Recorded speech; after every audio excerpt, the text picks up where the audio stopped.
Imagine a man so determined that for 8 long years, thousands of government troops, naval forces, and even air support could not capture him.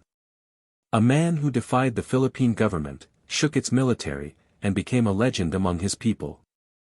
This is the story of Hadji Kamlon, the elusive Tausug warrior of Sulu. Hadji Kamlon was a World War II veteran and a respected hero from Sulu. But in 1948, something unexpected happened. He rebelled against the Philippine government. For 8 years, he evaded capture, despite the military concentrating massive forces in Holo just to bring him down. To the government, Kamlon was no ordinary criminal. In fact, during the 1950s, he was considered the biggest internal threat to national security, second only to the Hikbalahap communist movement. While the government painted Kamlon as a dangerous outlaw, many Tausugs saw him differently.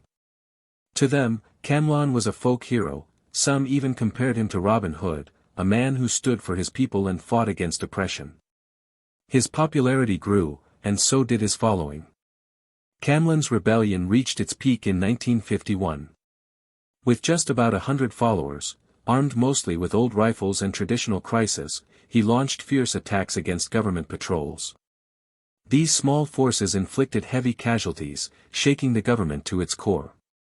At one point, the Philippine military deployed 5,000 troops, along with naval, air, and mortar support, spending 185 million pesos, a staggering amount at that time. And yet, Kamlon was never captured in battle. Eventually, he surrendered only because of advancing age. In August 1955, even after years of pursuit, Kamlon and just 40 men managed to defeat an entire government platoon.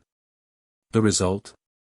18 soldiers killed, 19 wounded, the highest casualty count in a single clash. Kamlon's group?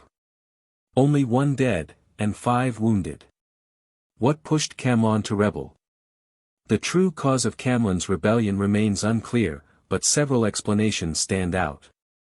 To some military men, he was just a Moro longing for the old ways, a life of freedom and adventure.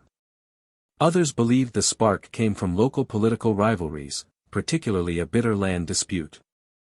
At the center of this feud was the land registration law, which required owners to register land titles. For Kamlon, this was more than paperwork. It was a direct threat to his ancestral land.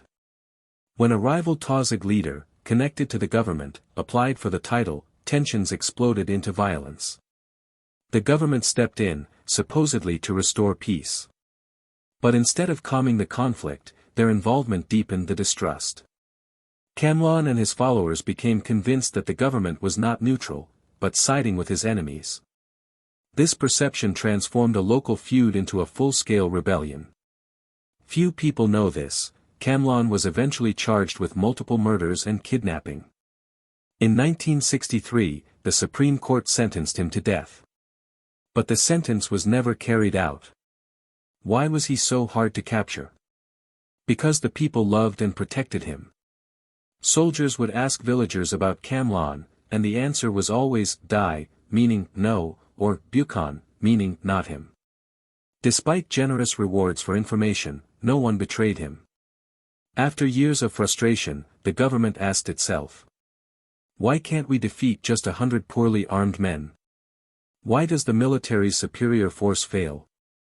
A special House committee was formed, led by Senator Damakeo Alonto and others. Their finding was clear.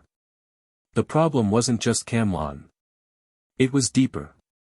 The Moros didn't feel like they were part of the Philippines.